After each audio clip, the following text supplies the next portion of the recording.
collections, classics, customs, restorations. This is Crossroads Speed Shop. Hey, welcome back to the Crossroads Diecast Speed Shop. We're outside the shop today waiting for our next project to come. I think the truck is coming down the road now. And here it is. And on the back is a 55 Chevrolet. So Bel Air, we're going to use that. It's going to be the one we use for the Diecast International Builders. Build a Ratty Vehicle. And so we're going to turn this little 55 into a rat rod, a Ratty Vehicle. So we're going to get it off the truck and into the shop. Well, we've got our 55 Chevy all off the truck, and we get it broken down and taken apart.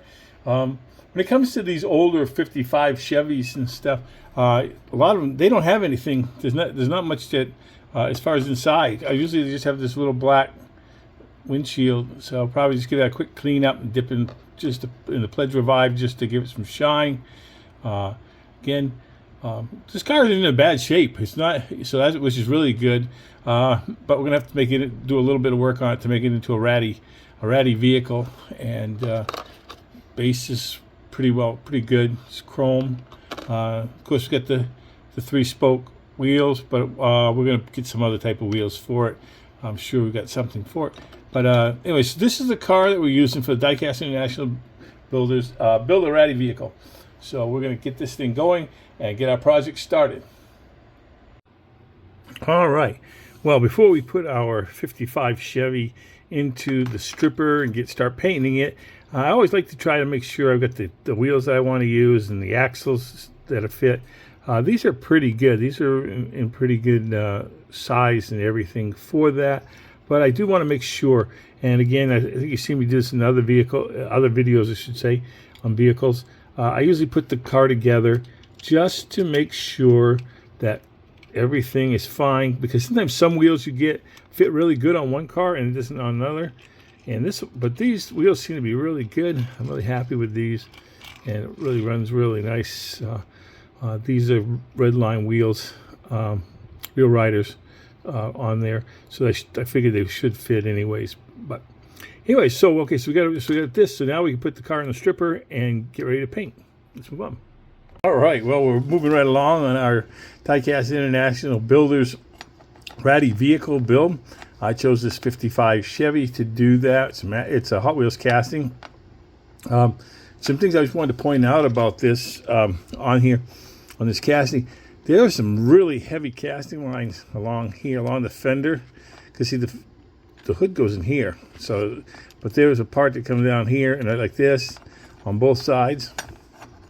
As you can see, and so what I've done, I took one of these files, these cheap files. You can get them at Harbor Freight, you can get them online or whatever. You can get a bunch of these files. And so I did this, and I filed that down. I filed that line down. And a lot of times it's a good thing to do. You know, sometimes you want to even go in, and there may be some little bit of flashing or stuff inside the windows, and you just want to hit it with a file. It's good to use a file, one of these little files. That helps out a lot. And again, just to do that. And then what I've taken is I've taken one of these Scotch-Brite wheels, and I've gone over the body afterwards, just kind of to smooth it out a little bit, because the file can leave that a little bit rough looking. And but it's all prepped. It's all ready to get into the paint booth and get some paint. Let's move on. All right, well, we've got our 55 Chevy that we're going to be using for our Ratty Vehicle, our rat rod project. I did prime it all up. You don't always, especially when you're doing rat rods and post-apocalyptic things, you don't always need to prime it, but I did on this one. And what I'm going to use first, I'm going to put on there, is I'm going to put some of this light rust. I'm going to put that on there. I'll probably put a couple coats onto that. A nice thing about some of this Vallejo paint, what you can do is you can put this directly into your airbrush. It's already mixed, so you don't need to thin it down or anything like that. So we're going to put this in the paint and take a look at it after I get that done. Okay, we're working on our little ratty looking vehicle for the Diecast International Builders. And what I've got is I'm using some of this chipping medium from Vallejo, and put that on there because it helps. I've just poured a little bit into a cup here, and then just I use it. You can put it over. I think they can spray it on too, but it's really kind of thick at times, and I'm not really sure what's the best dilution. One of the things too that I did just before I put the chipping medium on is I took some matte clear, and I clear coated it with some matte clear.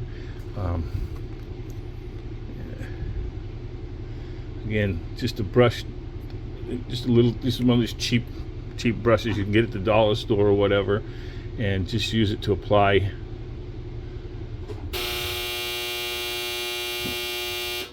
Forgive the buzzer.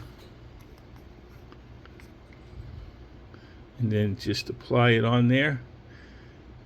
And once you've got everything covered the way you want it, you'll be all ready. That way when you put the next coats of paint on there, you'll be able to make it look like rust and make it look like it's chipped and things like that. So let's move on. Okay, well, we've been moving along here on our DIBs Ratty Vehicle build. Got a little bit, did the rust underneath, and I put some of this chipping medium from Vallejo on there.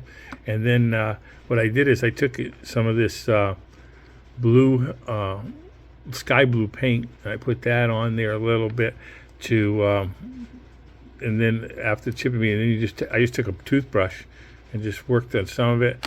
Some places it comes off a little bit more, but that's all right because some of it's just, you're just trying to work it to look like the paint's coming off and rusted in places, and then some of it I'll touch up a little bit too with the weathering powders and things like that. But that way, kind of, you can see what it looks like a little bit. Some places came off a little bit more, but like I say, when I hit the weathering powders on it, it'll blend that in pretty good. So that'll look good. All right, well, let's move on. Well, here we are. We've got all the pieces for our Diecast International Builders Build a Ratty Vehicle build for the month of October. Again, it wasn't a whole lot. I just cleaned up and dipped the windshield in some Pledge Revive, maybe shine that up just a little bit. The base, put on some Steelies on there, and kind of try to rust up the front and the back a little bit, some of the stuff on the side, to do that. And the body, I'm really happy with how that came out. It looks kind of like the paint's been all chipping off, and some of it's darker than others. And I kind of got the idea for this one off of this picture that I found on mine. So because I was kind of wondering what am I going to do with this, how am I going to do this car, and I kind of saw a car like this, so I really happy with that. Okay, well, let's get this thing assembled and put on the turntable. Later. Well, here is my completed build for the Diecast International Builders October 2024 Build a Ratty Vehicle. I chose this 55 Chevy Hot Wheels casting for that. I added the chrome wheels to it, and did rust effects and different things, made the chipping the paint, and on that detailed the tail lights and also the headlights. Really kind of happy with how this car came out, rat rods and stuff. I haven't known a whole lot about rat rods, but in case you don't know anything about them either, some of the things I have found out about it was, according to the JD Power website, it says the difference between a rat rod and a hot rod is a rat rod is a type of hot rod that is unfinished, or that is in a rather shabby or incomplete look. It's built on the same concept as a hot rod, but in a much more cost-effective and efficient way, and also with greater creativity. So I thought that was pretty cool, and I'm pretty happy with this car. Again, just hope you'll take time to look at all the other Diecast International Builders vehicles. You got Ron at Somo Diecast, you got Matchbox Mark, you got Cole at Kuda's Diecast. Also, they had a new one. They got Dan's Chop Shop, and that's there, as well as Caleb, who was taking over for his dad, Opa. And so you can check out all those, but also check out everybody else who's doing these builds as well. It's a lot of fun. I'm looking forward to seeing what everybody comes up with. Had a lot of fun with this, and I want to thank all those guys at the Diecast International Builders for hosting this challenge, and look forward to seeing what the recap video looks like later this coming month. Again, as always, God bless you, and thanks for stopping by the shop.